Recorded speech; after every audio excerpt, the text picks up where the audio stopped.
উজান থেকে নেমে আসা পাহাড়ি ঢল ও কয়েকদিনের টানা ভারী বর্ষণে পানিবন্দী হয়ে ঘরছাড়া কুমিল্লার ৩ উপজেলার লক্ষাধিক মানুষ। বানের স্রোতে ভেসে গেছে ঘরবাড়ির মূল্যবান আসবাবপত্র। আশ্রয়ের সন্ধানে মানুষ ছুটছেন উঁচু স্থান ও আশ্রয় কেন্দ্রে। বিভিন্ন এলাকায় বিচ্ছিন্ন হয়ে পড়েছে সড়ক যোগাযোগ ব্যবস্থা। অজানা আশঙ্কায় আতঙ্কিত হয়ে পড়েছেন বন্যার্ত মানুষেরা। পানি কখন আসছে আপনার এখানে? পানি এখানে আসছে কালকে 6টার দিকে। তা আপনারা এখান থেকে ফিরে আসছেন কখন? এই যে এই মাত্র তা সারা এই ভিজা অবস্থাতে ছিলেন? এই অবস্থায় ছিল।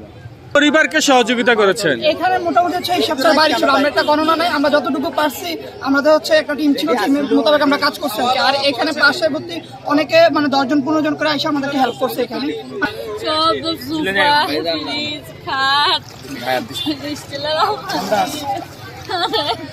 এই পানি কখন থেকে বাড়তে শুরু করেছে? কালকের দিকে। তা আপনারা আগে চলে আসেননি কেন? আসছি না, দেখি কয় এদিকে ঘরে উঠতো না, ঘরে উঠতো না। ঘরে পানি উঠছে কখন? রাত্রে 2টার পরে। 2টার পর থেকে পানি ওঠা শুরু করেছে। আপনারা ঘর থেকে বেরোছেন কখন?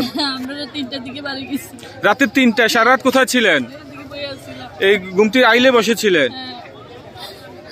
এখন মাল সামানা কি ঘর থেকে আনতে পেরেছেন, আসবাবপত্র কিছু? না, অনেক দিকে অনেক দিকে আনতে পারতাছি না, বাড়ির দলিলটা তো পাইলাম না। বাড়ির দলিল পান নাই? না। এখন কি শিলপাটা একটা নিয়ে এসেছেন, শিলনুরি?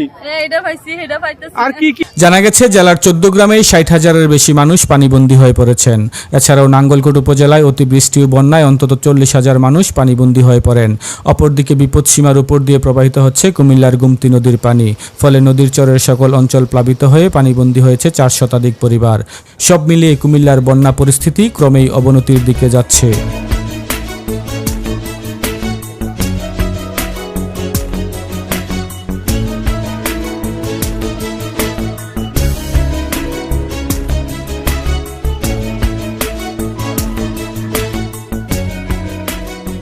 সূত্র বলছে, টানা বৃষ্টি ও ভারতের উজানের পানি খালগুলো দিয়ে ঠিকমতো নিষ্কাশন হতে না পারায় কুমিল্লার 14 গ্রামে আকস্মিক বন্যা দেখা দিয়েছে। যার কারণে 14 গ্রাম পৌরসভা সহ উপজেলার 13টি ইউনিয়নের প্রায় 60,000-এর বেশি মানুষ পানিবন্দী হয়ে পড়েন। বিচ্ছিন্ন হয়ে পড়েছে আঞ্চলিক সড়ক যোগাযোগ। বন্যার পানি প্রবেশ করেছে উপজেলা পরিষদ ও স্বাস্থ্য কমপ্লেক্সে, যার কারণে চিকিৎসা সেবাও বন্ধ রয়েছে। বন্যার পানিতে ভেসে গেছে উপজেলার বিভিন্ন মাছের প্রজেক্ট, দিঘি ও পুকুর। মরে গেছে বেশ কয়েকটি পোল্ট্রি ফার্মের বিপুল পরিমাণ মুরগ। 14 গ্রাম উপজেলা নির্বাহী কর্মকর্তা মোহাম্মদ রহমতুল্লাহ জানিয়েছেন, 14 গ্রামে 28টি আশ্রয় কেন্দ্র খোলা হয়েছে। এছাড়াও উপজেলার সকল শিক্ষা প্রতিষ্ঠানে বানবাসী মানুষকে আশ্রয় দেওয়ার জন্য নির্দেশ দেওয়া হয়েছে। বন্যার্ত মানুষের মাঝে ত্রাণ কার্যক্রম চালানো হবে। অপরদিকে বন্যা ও বানবাসী মানুষের একই চিত্র দেখা গেছে জেলার নাঙ্গলকোট উপজেলায়ও। টানা বর্ষণ ও উজানের পানিতে তলিয়ে গেছে বিস্তীর্ণ ফসলের মাঠ। পানি উঠেছে বাসাবাড়ি সহ সরকারি বেসরকারি বিভিন্ন স্থাপনায়। এতে করে পানিবন্দী হয়ে পড়ে এই উপজেলার 8 থেকে 10,000 পরিবারের অন্তত 50,000 মানুষ। নাঙ্গলকোট উপজেলা নির্বাহী কর্মকর্তা সুরাই আক্তার লাকি জানিয়েছেন, এই উপজেলায় বানবাসী মানুষের আশ্রয়ের জন্য আমরা 54টি আশ্রয় কেন্দ্র খুলেছি। এছাড়াও বিভিন্ন শিক্ষা প্রতিষ্ঠানেও বন্যার্ত মানুষকে আশ্রয় দিতে বলা হয়েছে। তিনি বলেন, টানা বর্ষণের কারণে বন্যা পরিস্থিতির উন্নতি হচ্ছে না। বন্যার্তদের মাঝে ত্রাণ সামগ্রী বিতরণ করা হয়েছে। আরও ত্রাণের জন্য জেলা প্রশাসকের কার্যালয়ে যোগাযোগ করা হয়েছে। এদিকে বুধবার ভোরে আকস্মিক বন্যার পানিতে তলিয়ে যায় গুমতি নদীর চরগুলো। সকালের পর থেকে নদীর পানি বিপদসীমা অতিক্রম করে প্রবাহ শুরু হয়। সংশ্লিষ্ট সূত্রে জানা গেছে, ভারতের ত্রিপুরা রাজ্যে ভয়াবহ বন্যা চলছে। এর ফলে গোমতী নদীর উৎপত্তিস্থল ভারতের ডম্বুরা লেকের বাঁধ খুলে দেওয়ায় ত্রিপুরার বন্যার পানি নেমে আসে কুমিল্লার দিকে গুমতি নদী দিয়ে। এর ফলে গুমতি নদীর পানি বৃদ্ধির সাথে সাথে নদীর চরের সকল অঞ্চল প্লাবিত হয়ে পানিবন্দী হয়ে পড়েছে 4 শতাধিক পরিবার। হঠাৎ আমরা আসরের নামাজের পরে দিয়া মাগরিবের আক্কার দিয়ে মনে করেন, আমরা তো মনে করছি যে বৃষ্টির পানি কমে যাইব, এতে পানি হয়ে গেছে। এর ভিতরে হঠাৎ বাড়তে পানি হয়ে গেছে 3 ফুট 4 ফুট পানি। এই জন্য আমরা তো মাল সামান্য কিচ্ছু বাইর করতাম পারছি না, সব আমরা পানির তলে। মানুষ আছে, আমরা এনে কি করি, এনে আমরা তো 2-2.5 হাজার মানুষ একটা যেতে হবে। এই পুরো এই থেকে বাঁধের এই আমাদের এই সাইডের থেকে ব্রিজ পর্যন্ত আমরা ওরা 2,200 মানুষ কম করে দিই। তো আমি তো মনে করেন চাকরি করি, এখানে জায়গা নিচ্ছি একটু সামান্য আশ্রয় খোঁজার জন্য, কিন্তু এখানে তো কোনো সময় পানি ওঠে নাই। এবারে অনেক পানি উঠছে, তাও হঠাৎ করে সকালে বাড়ছে, আর বিকালে আসছি ভাবছি যে পানি উঠবো না, তাই হঠাৎ করে সকাল থেকে পানি বাইরে গেছে।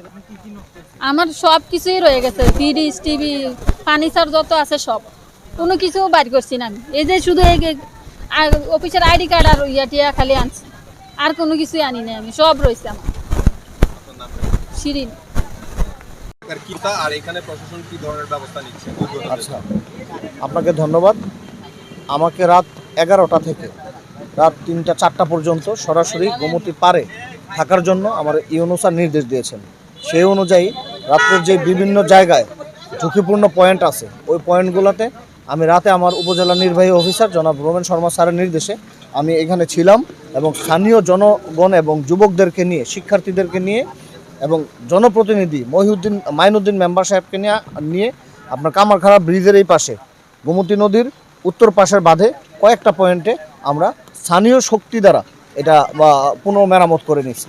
এটা ছাড়াও আরও যে একদম আপনার কটক বাজার সীমান্ত থেকে, বিবির বাজার স্থলবন্দর থেকে এই রাস্তার পাশে যত ঝুঁকিপূর্ণ পয়েন্ট আছে প্রত্যেকটাতে যুব সমাজ এবং ছাত্র সমাজ এবং স্থানীয় জনগণ তারা সম্মিলিতভাবে কাজ করতেছে, কাজ করে এটা স্থানীয়ভাবেই বন্ধ করার ব্যবস্থা নিচ্ছে। এখানে সার্বিক সমন্বয় সহ আমাদেরকে দিক নির্দেশনা দিচ্ছেন আমাদের সম্মানিত ইউনূস স্যার, ডিসি স্যার আমাদের সার্বিক তত্ত্বাবধান করতেছে। এখানে দুর্গত মানুষের সংখ্যা কি পরিমাণ হতে পারে বা স্থাপনা ক্ষতিগ্রস্ত হয়েছে কি পরিমাণ? এখন পর্যন্ত আমরা এটা নির্ণয় করিনি। এখন পর্যন্ত যারা বাঁধের ভেতরে আছে তাদেরকে সেফ আপনার পাস করায় নিচ্ছি আর কি, মানে তাদের সেফ অবস্থানটা নিশ্চিত করার জন্য আমরা কাজ করতেছি। আমাদের সাথে এখানে যারা আছে রাস্তার আশেপাশে যুবক, শিক্ষক, ছাত্র, তারা সবাই কাজ করতেছে। মাইকেও বলে দেওয়া হয়েছে, মসজিদের মাইকেও বলে দেওয়া হয়েছে। জেলার আদর্শ সদর উপজেলার টিক্কারচর, চাঁদপুর, ডুমুরিয়া, চাঁদপুর, বানাসুয়া, পালপাড়া সহ নদীর গহ্বরে বসতি গড়া সকল পরিবার পানিবন্দী হয়েছে। এতে বিপাকে পড়েছেন সেসব পরিবারের মানুষেরা। তারা কিন্তু ঘরের এই ত্রিপুরার যে পানি, সুইচ গেট খুলে দেওয়ার কারণে কুমিল্লার এই গুমতি নদী হুমকির মুখে। সর্বোপরি গত 15 বছর এই অঞ্চলের সব মাটি কাটার ফলে ভূমিধসুরা রাতের আন্ধারে ভূমিধসুরা মাটি কাটার ফলে দেখা গেছে আমাদের বাদ্র হুমকির মুখে পড়ে গেছে। আমরা স্বেচ্ছাসেবক দল মহানগর, আমরা সাধারণ মানুষের পাশে আছি। আমাদের দেশনায়ক তারেক রহমান এবং আমাদের নেতা হাজী আমিনুর রশিদ ইয়াসিন ভাই আমাদেরকে নির্দেশ দিয়ে দিয়েছে যেন সাধারণ মানুষের পাশে আমরা যেন দাঁড়াই। আমাদেরকে খোঁজ খবর নিচ্ছে আমাদের মহানগর বিএনপির সম্মানিত সদস্য সচিব ইসুফুল্লাহ টিপু ভাই এবং সাবেক স্বেচ্ছাসেবক দলের সভাপতি নিজামুদ্দিন কায়সার আমাদের কিছুক্ষণ পর সহযোগিতা কি লাগবে নির্দেশনা দিচ্ছে। ইনশাল্লাহ আমরা স্বেচ্ছাসেবক দল, আমরা সাধারণ মানুষের পাশে আমরা আছি। কি পরিমাণ জায়গায় পরিদর্শন করেছেন এবং কতজন সহযোগিতা? ওইদিকে বাঁধ ভেঙে গেছে, কালাপুর মাজারের ওইদিকে আমরা ছিলাম।